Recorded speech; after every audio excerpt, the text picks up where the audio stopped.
अब बच्चों यहाँ पे देखो क्या है, फॉर एग्जाम्पल में हमने क्या बोला कि multiplication is a binary operation on Q. Multiplication क्या है हमारा, एक बाइनरी ऑपरेशन है सेट ऑफ रैशनल नंबर में, और इस केस में आइडेंटिटी एलिमेंट क्या होगा, रैशनल नंबर पे 1 इज द आइडेंटिटी एलिमेंट। अब मैंने बोला for every non zero rational number m upon n। अगर तुमने रैशनल नंबर का कोई भी एक नॉन जीरो रैशनल नंबर उठाया तो वो किस फॉर्म का होगा, m अपॉन n के फॉर्म का होगा। There exist a rational number n upon m। अगर तुमने कोई भी रैशनल नंबर उठाया m अपॉन n के फॉर्म का, तो एक दूसरा रैशनल नंबर एग्जिस्ट करेगा n अपॉन m। ठीक है, such that m upon n को मल्टीप्लाई जब हम करेंगे n अपॉन m के साथ, या फिर n अपॉन m को हम मल्टीप्लाई करें m अपॉन n के साथ, तो वो किसके इक्वल होगा, 1 के इक्वल होगा। दस every non zero rational number has its inverse for multiplication on Q. मैंने क्या बोला था कि अगर मान लो कि किसी भी कोई भी हमने एक बाइनरी ऑपरेशन लिया किसी भी सेट पर, तो अगर आइडेंटिटी एलिमेंट एग्जिस्ट किया तो वो आइडेंटिटी एलिमेंट क्या होगा, वो सेम सेट का एलिमेंट होगा। फिर अगर आइडेंटिटी एलिमेंट एग्जिस्ट किया तो हम क्या बोलेंगे, मान लो कि हमने एक बाइनरी ऑपरेशन अप्लाई किया सेट कैपिटल ए पर, तो अगर उस कैपिटल ए के क्रॉसपॉन्डिंग स्टार बाइनरी ऑपरेशन हमने अप्लाई किया, तो स्टार बाइनरी ऑपरेशन के क्रॉसपॉन्डिंग एक स्मॉल ई एग्जिस्ट करता है, जिसको हमने बोला कि ये आइडेंटिटी एलिमेंट है विथ रिस्पेक्ट टू स्टार। तो स्मॉल ए स्टार ई इसका क्या मतलब है, ये ए हमारे पास एक हमने सेट ले लिया, इस पे हमने एक स्टार बाइनरी ऑपरेशन अप्लाई किया और इसको हमने बोला कि ई आइडेंटिटी एलिमेंट है। तो यहां पे मैंने क्या बोला, ए star E is equal to E star A for all A belongs to. ये ट्रू होना चाहिए, ये स्टेटमेंट इंपॉर्टेंट है। फिर मैंने क्या बोला था कि अगर किसी भी एलिमेंट कोई भी एलिमेंट इनवर्टेबल है तो फिर क्या होना चाहिए, मान लो ए का इनवर्स बी है, तो क्या होगा, A star B is equal to B star A. For all यहाँ पे ये जो स्टेटमेंट है ना, फॉर ऑल ए बी, ये नहीं लिखेंगे। इसका मतलब क्या है कि किसी भी सेट के क्रॉसपॉन्डिंग कोई जो एलिमेंट होगा वो इन्वर्टेबल हो भी सकता है, नहीं भी हो सकता है। ये भी पॉसिबल है कि सारे एलिमेंट इन्वर्टेबल हो, सारे एलिमेंट इन्वर्टेबल ना हो, एक ही एलिमेंट इन्वर्टेबल हो, सारा पॉसिबिलिटी है। तो यहाँ पे क्या बोल रहा है कि एक हमने मल्टीप्लीकेशन बाइनरी ऑपरेशन अप्लाई किया सेट रैशनल नंबर पे, तो उस केस में 1 आइडेंटिटी एलिमेंट हो गया। तो नॉन जीरो रैशनल नंबर को छोड़कर अगर हमने रैशनल नंबर लिया m अपॉन n, तो m अपॉन n का इनवर्स होगा n अपॉन m। ठीक है, अब फिर क्या बोला है सेकेंड एग्जांपल में, addition of vector is a binary operation on v3। एक हमने सेट v3 लिया, v3 को हमने क्या बोला, set of all the vectors in xyz plane. ठीक है, xyz प्लेन पे जितने भी वेक्टर्स हैं वो सारे वेक्टर्स हमने ले लिए, और एक उसके क्रॉसपॉन्डिंग आइडेंटिटी एलिमेंट क्या होगा, नल वेक्टर। बिकॉज हमें पता है ना कि हम किसी भी वेक्टर को नल वेक्टर के साथ ऐड करें वो सेम वेक्टर आ जाएगा। इवन नल वेक्टर को भी नल वेक्टर के साथ ऐड करें नल वेक्टर आ जाएगा। तो null vector is the identity element of v3। Null vector क्या होगा, v3 का आइडेंटिटी एलिमेंट होगा। ठीक है, या हम ऐसे बोल सकते हैं एडिशन ऑफ वेक्टर्स, ये जो बाइनरी ऑपरेशन है इसका ये आइडेंटिटी एलिमेंट होगा। और इस केस में क्या होगा कि v3 सेट के जितने भी एलिमेंट्स हैं, मतलब जितने भी वेक्टर्स xyz प्लेन पे, सारे वेक्टर्स क्या है, इन्वर्टेबल है, मतलब सारे एलिमेंट का इन्वर्स एग्जिस्ट करता है। अगर हमने ए वेक्टर ले लिया v3 सेट का, तो ए का इन्वर्स क्या होगा, -a। अगर हमने बी वेक्टर ले लिया v3 सेट का, तो बी का इन्वर्स क्या होगा, माइनस बी। तो इसको मैं लिख सकता हूं कि A vector plus of minus A vector is equal to null vector is equal to minus A vector plus of A vector for all A vector belongs to v3। इसका क्या मतलब हो गया कि ईच एंड एवरी वेक्टर क्या है, हमारा invertible है, या हम ऐसे बोलें कि v3 के सारे एलिमेंट्स इन्वर्टेबल है।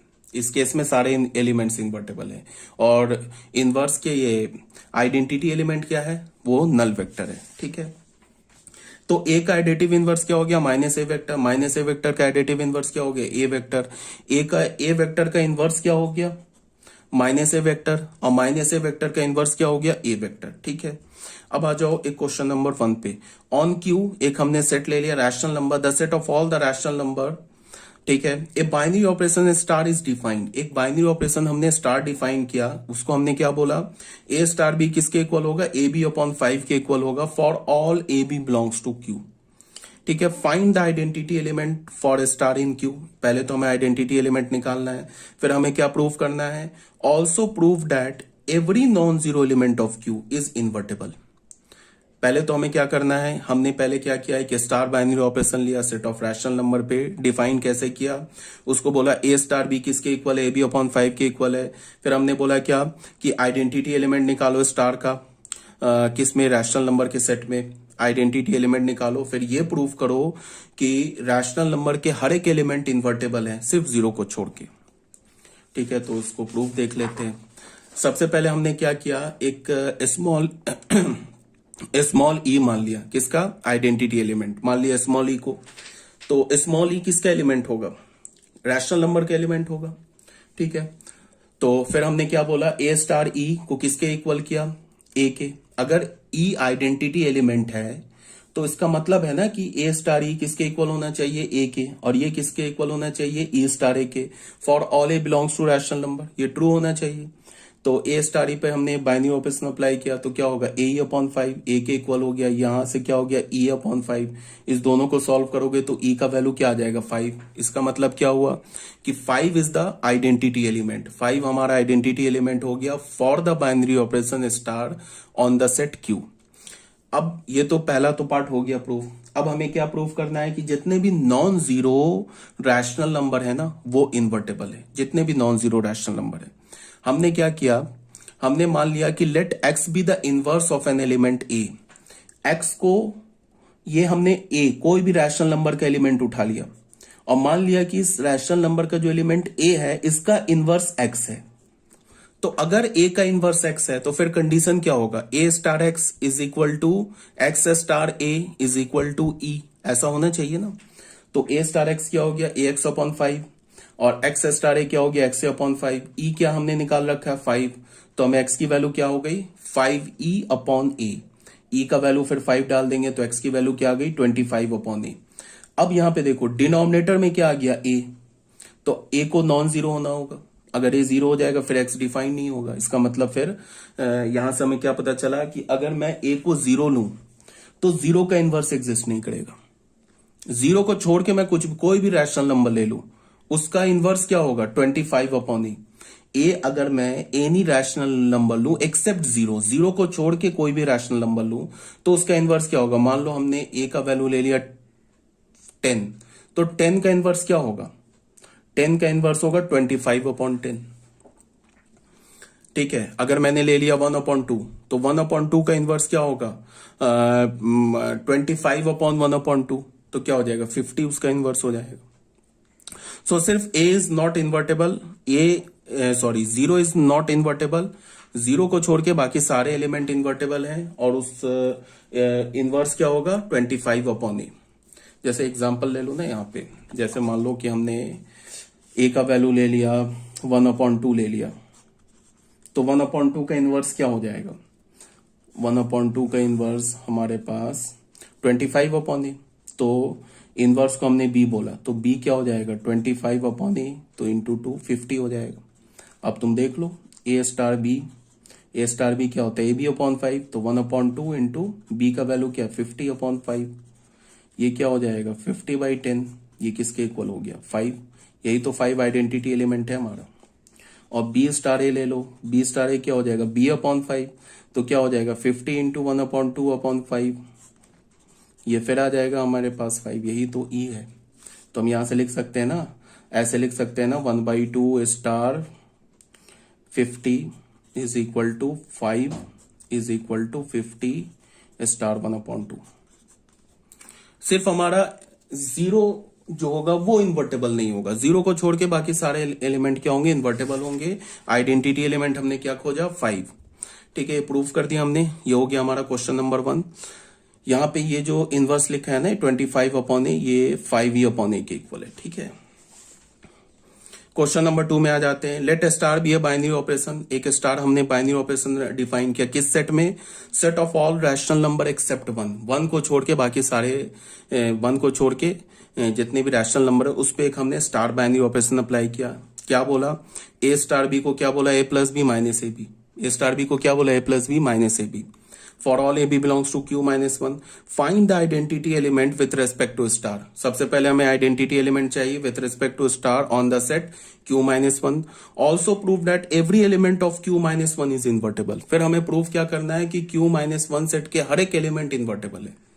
पहले तो हमें क्या करना है, पहले तो हमें आइडेंटिटी एलिमेंट फाइंड आउट करना है। उसके बाद हमें क्या प्रूव करना है कि क्यू माइनस वन सेट के जितने भी एलिमेंट्स हैं वो सारे एलिमेंट्स इन्वर्टेबल है।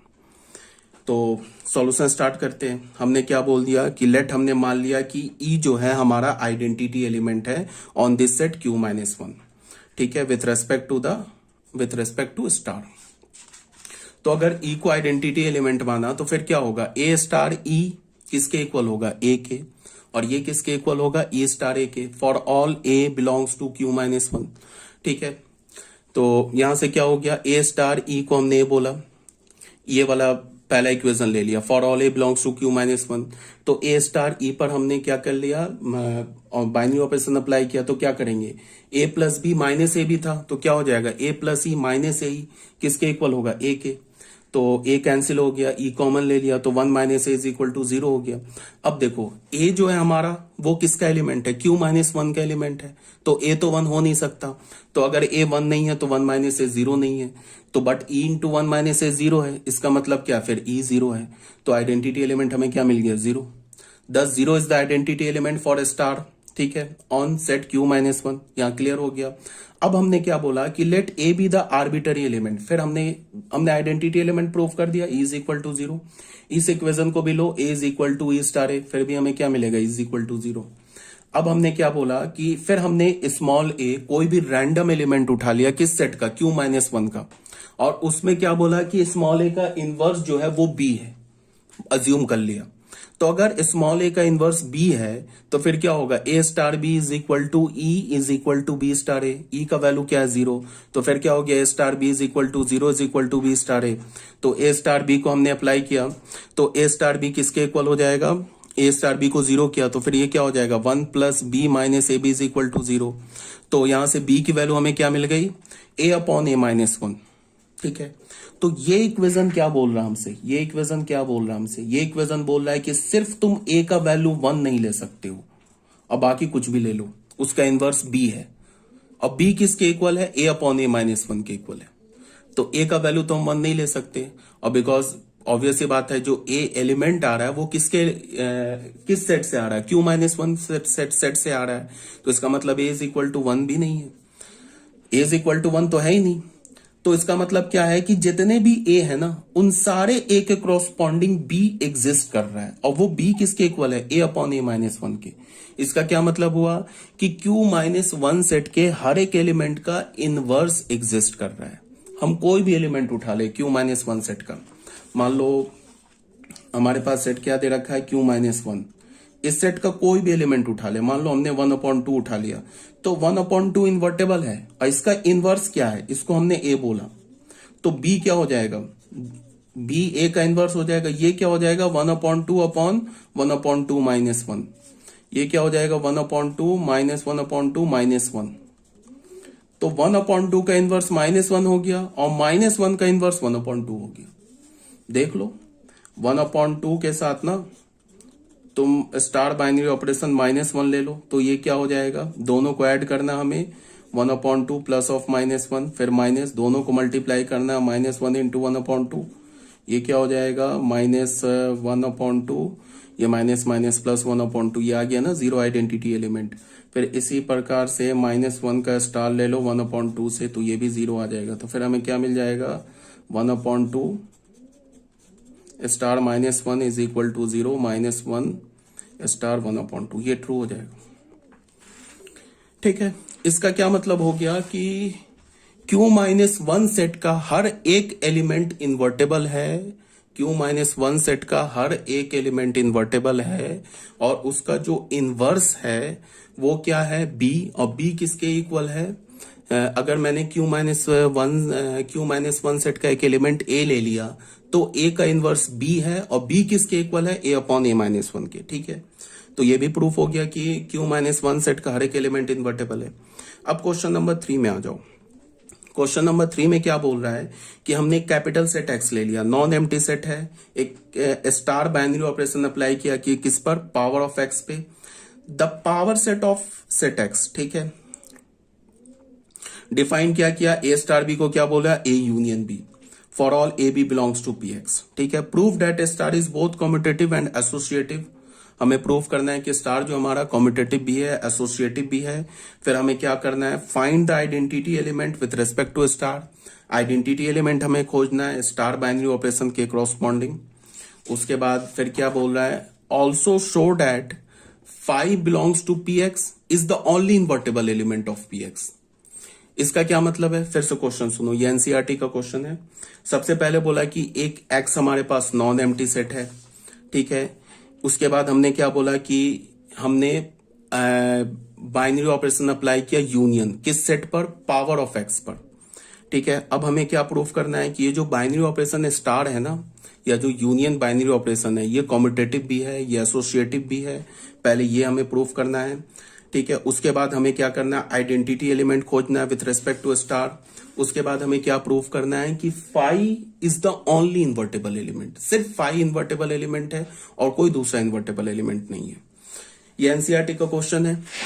देखो जेईई मेंस में तो बाइनरी ऑपरेशन है, तो अगर मान लो सपोज दैट इस टाइप का क्वेश्चन ऑब्जेक्टिव में आए तो कैसे आ सकता है, ये सब पूरा कहानी लिख दे और बोले कि five is the inverse only invertible element, five is not invertible element, every element of PX is invertible, none of these, ऐसे करके कोई 4 ऑप्शन दे दे। तब तो हमें क्या करना है, अपने दिमाग से जितना कम कैलकुलेशन हो आंसर बताना है। बट अगर ये क्वेश्चन आ गया बोर्ड में, तो बोर्ड में इस टाइप का लैंग्वेज लिखना इंपॉर्टेंट है। ये लैंग्वेज नहीं लिखोगे मार्क्स नहीं मिलेगा, बोर्ड में इंपॉर्टेंट होता है लैंग्वेज। दूसरी बात क्या है कि बोर्ड में जब भी हम फॉर्मूला यूज करते हैं ना, बात को ध्यान से रखना, आगे जब हम पढ़ेंगे ना इंडेफिनिट और डेफिनिट में, तो अक्सर बच्चे क्या करते हैं, इंडेफिनिट को सॉल्व करते, सही आंसर निकालते, तो भी बोर्ड में 1-2 मार्क्स काट लेते हैं, आधा मार्क्स काट लिया। रीजन क्या है कि वो फॉर्मूला लिखते हैं तो फॉर्मूला कहां से आ रहा है उसके पीछे का आगे पीछे की हिस्ट्री नहीं लिखते। तो वो बताया जाएगा इंडेफिनिट जब पढ़ेंगे हम लोग कि कैसे हमें फॉर्मूला अप्लाई करना है, कैसे लिखना है। एक तो क्या है कि तुम जो लैंग्वेज मैं लिख रहा हूं ये लैंग्वेज कॉपी कर लो। अगर तुम्हें ये लैंग्वेज नहीं समझ में आ रहा है तो फिर तुम क्या करो कि एनसीईआरटी का लैंग्वेज फॉलो करो। ये भी एनसीईआरटी का ही लैंग्वेज है लेकिन थोड़ा ज्यादा डिटेल है, एनसीईआरटी से ज्यादा डिटेल है। तो तुम क्या करो, एनसीईआरटी का लैंग्वेज फॉलो करो। एनसीईआरटी में जैसे लैंग्वेज दिया होता है ना, जैसे क्वेश्चन सॉल्व किया होता है आगे पीछे का उसका फॉर्मूला लिखा होता है, ये फॉर्मूला यूज किया तो ये फॉर्मूला यूज किया कहां से आ गया, मतलब इस फर्स्ट स्टेप से सेकेंड स्टेप पे गए तो हम डायरेक्ट लिख देते हैं। तो फर्स्ट स्टेप से सेकंड स्टेप पे जाने के लिए हमने कौन सा फॉर्मूला यूज किया वो एनसीईआरटी ब्रैकेट में सामने में लिख देता है। तो इस टाइप को यूज करोगे तो बोर्ड में मार्क्स नहीं कटेंगे, ठीक है। अब आ जाते हैं इस क्वेश्चन में। वी नो डैट कोई भी 3 सेट उठा लो ABC, A यूनियन B किसके इक्वल होता है, B यूनियन A के इक्वल होता है, और A union B union C किसके इक्वल होता है, A union B union C के इक्वल होता है। ये होता है ना, तो हमें पता है ना कि union is both associative and commutative. Therefore अगर मैं पावर ऑफ X का कोई भी 3 एलिमेंट उठा लू ABC, तो A यूनियन B किसके इक्वल होगा, B यूनियन A के इक्वल होगा, और A union B union C ये किसके इक्वल होगा, A union B union C के इक्वल होगा।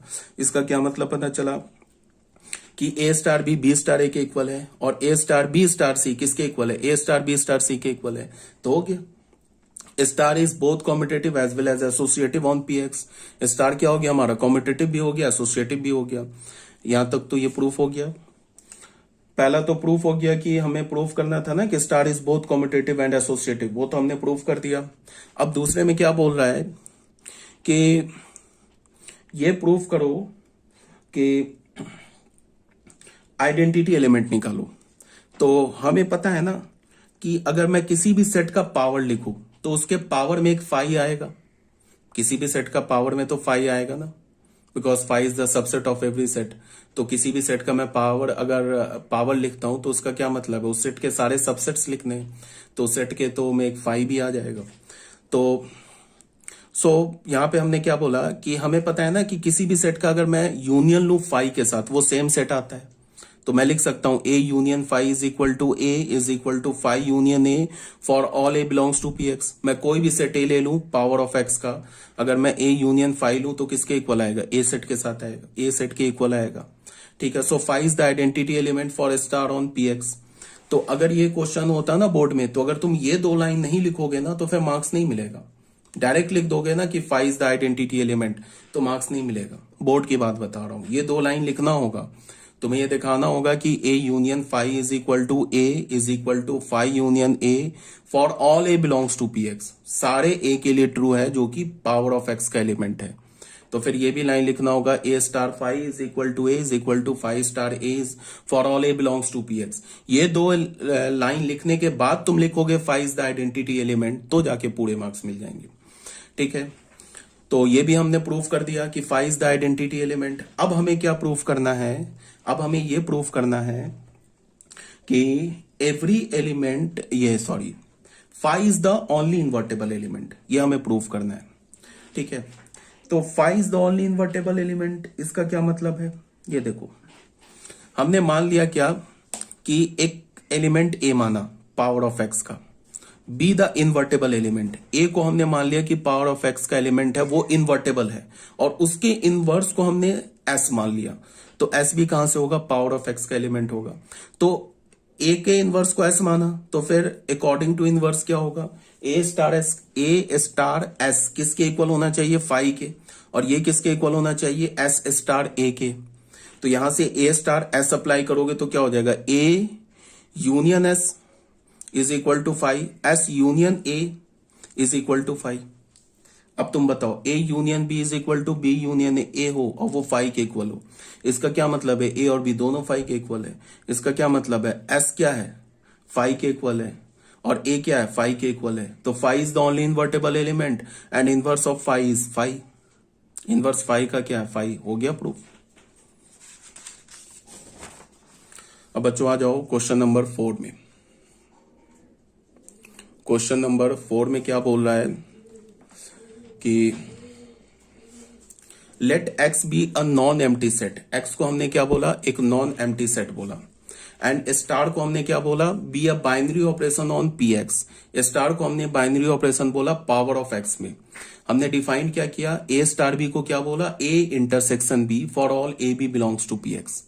हमने सबसे पहले बोला कि एक्स हमारे पास एक नॉन एम्प्टी सेट है, एक स्टार बाइनरी ऑपरेशन किस पे अप्लाई किया, पावर ऑफ एक्स पे। पावर ऑफ एक्स पे एक हमने बाइनरी ऑपरेशन स्टार अप्लाई किया है। ठीक है, और डिफाइन कैसे किया है, ए स्टार बी को क्या बोला, ए intersection B for all A B belongs to power of set X. अब पहला क्या हमारे पास, find the identity element with respect to star. हमें आइडेंटिटी एलिमेंट चाहिए किसके रेस्पेक्ट में, स्टार के रेस्पेक्ट में ऑन पी एक्स। उसके बाद हमें क्या करना है, show that x is the only invertible element of power of x. X जो हमारा, ये is the only invertible element. तो इसको देखो क्या है, हमने क्या मान लिया, कैपिटल ई को आइडेंटिटी एलिमेंट मान लिया, किसमें, पावर ऑफ एक्स में विथ रिस्पेक्ट टू स्टार। तो ये कैपिटल ई किसका एलिमेंट होगा, पावर ऑफ एक्स का एलिमेंट होगा, आइडेंटिटी एलिमेंट मान लिया। फिर हमने कैपिटल ए कोई भी रैंडम एलिमेंट उठा लिया पावर ऑफ एक्स का। तो अगर कैपिटल ई आइडेंटिटी एलिमेंट है और कैपिटल ए कोई भी रैंडम एलिमेंट है पावर ऑफ एक्स का, तो फिर according to definition of identity element क्या होना चाहिए, ए स्टार ई किसके इक्वल होना चाहिए, ई स्टार ए के, और ये किसके इक्वल होना चाहिए, ए के, for all A belongs to P X. तो ए स्टार ई किसके इक्वल है, ई के, और ई स्टार ए किसके इक्वल है, ई स्टार ए किसके इक्वल है, ई इंटरसेक्शन ए के, ये किसके इक्वल होना चाहिए, ए के।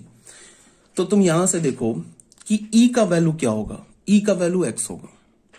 कैसे होगा, ये बात उठती है कैसे, वो मैं एक छोटा सा एग्जांपल देके समझाता हूं, इससे क्लियर हो जाएगा। तुम ना कोई भी एक सेट एग्जांपल से समझा रहा हूं, 1 2 ले लिया हमने, इसका पावर ले लिया, तो पावर ऑफ ए क्या हो जाएगा, 5 1 2 1 2, ये हो गया पावर। अब मैं बोलूं कि B intersection C is equal to B is equal to C intersection B for all B belongs to power A, अगर मैंने ऐसा कंडीशन डाल दिया तो यहां से हमें क्या पता चला, जो सी सेट है ना वो सेट ए के इक्वल होगा। कैसे? मैं ये क्या बोल रहा हूं कि बी सेट का तुम इंटरसेक्शन सी सेट के साथ लो, या सी सेट का इंटरसेक्शन बी सेट के साथ लो, वो हमेशा बी सेट मिल रहा है सारे बी के लिए, जो कि पावर ऑफ ए का एलिमेंट है। तो फिर ये सी सेट क्या है? ये सी सेट ये सेट है।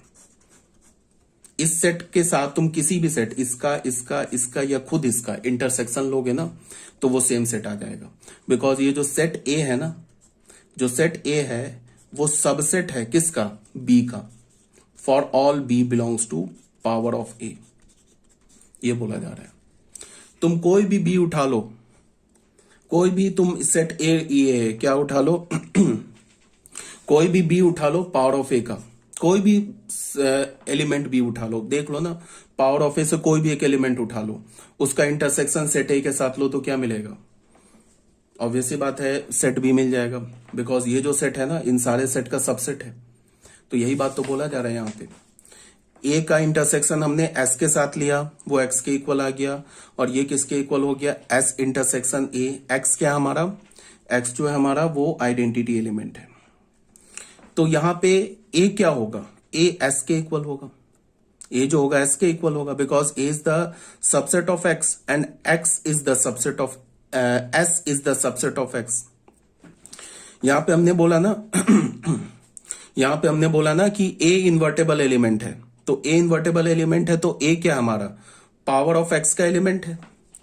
ठीक है, तो अगर ए पावर ऑफ एक्स का एलिमेंट है तो ए क्या हमारा? एक्स का सबसेट है, और एस भी क्या हमारा? एक्स का सबसेट है। तो यहां से हमें क्या पता चला कि जो हमारा एस सेट है वो क्या है? एक्स के इक्वल है। ए सेट क्या हमारा? एक्स के इक्वल है। ठीक है, ये बात समझ में आ रही होगी। ठीक है, इसको तुम ऐसे देख लो,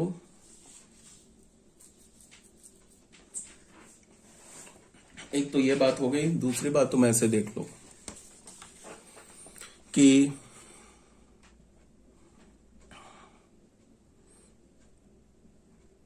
यहां पे तुम ऐसे देखो इसको, अगर मैंने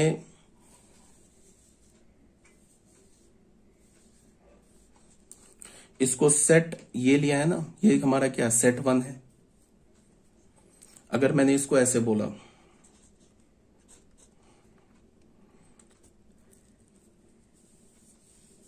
आइडेंटिटी एलिमेंट हमने क्या माना है? एक्स को।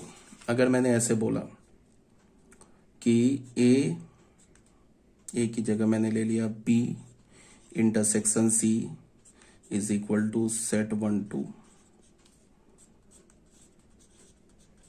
ऐसा कंडीशन डाल दिया।